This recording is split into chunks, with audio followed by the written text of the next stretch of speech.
Monsoon season है और कहीं पर भी यात्रा के दौरान सड़क बंद हो सकती है, इस बात से इनकार नहीं किया जा सकता। लेकिन जिस तरह के दावे उत्तराखंड सरकार ने कांवड़ यात्रा को लेकर किए थे, वो दावे टिहरी आपदा प्रबंधन में फुस होते नजर आते हैं। बात करते हैं देहरादून, सुवाखोली और उत्तरकाशी सड़क मार्ग की, जहां से कांवड़े गंगोत्री से जल भरकर अपने अपने शिवालयों में जल चढ़ाने के लिए जा रहे हैं।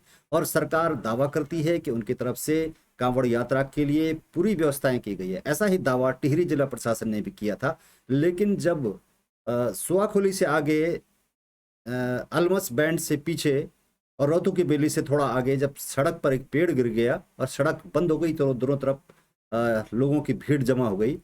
वहां पर जब सूचित किया गया टिहरी आपदा प्रबंधन को, तो उसके बाद आपदा प्रबंधन से 3-4 लोगों के फोन आया कि ये लोकेशन कहाँ है।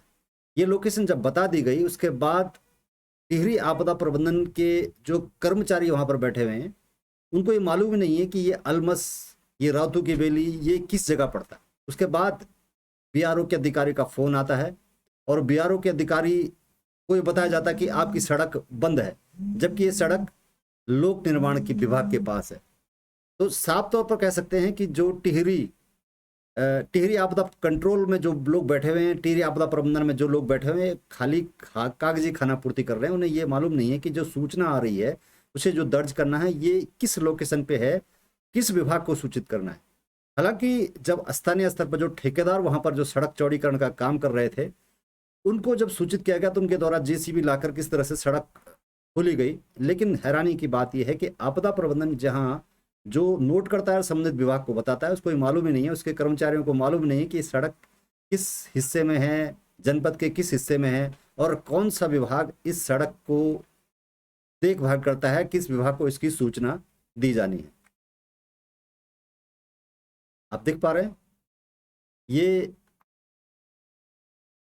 अलमस से पीछे और रोहतू की बेली से आगे उत्तरकाशी सड़क मार्ग की बात है, जो टिहरी जिले में पड़ता है।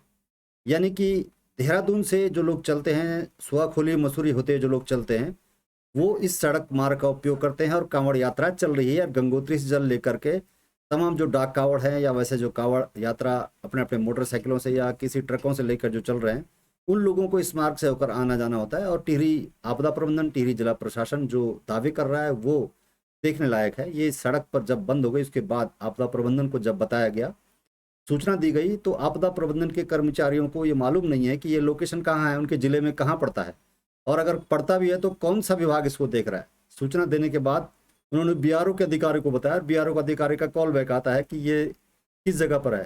तो बीआरओ को बताया गया कि बीआरओ के पास तो सड़क है ही नहीं, ये पीडब्ल्यूडी के पास है।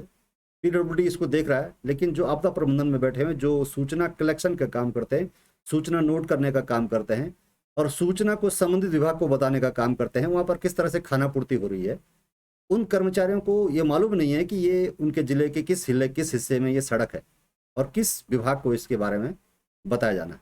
तो कह सकते हैं कि सरकार, केंद्र सरकार हो या राज्य सरकार हो, कांवड़ यात्रा को लेकर उत्साहित है। देश में शिवमय भाव जो बन रहा है, जो आध्यात्म का भाव बन रहा है, उसको लेकर कांवड़ियों के ऊपर फूल वर्षा की जा रही है। लेकिन जब इस मार्ग में बाधाएं आती हैं, आपको बता दें कि बहुत कम समय रह गया है शिवरात्रि के लिए, जब जल चढ़ना है, और सड़क पर जब ऐसी स्थिति आ जाती है कि सड़क बंद हो जाती है, तो आपदा प्रबंधन, जो टिहरी का आपदा प्रबंधन है, वो किस तरह से हरकत में आता है, ये हमने आपको बताया। तो नमस्कार, आज के लिए इतना ही। मैं हूँ गिरीश गैरोला और आप देख रहे थे मेरू रहबा।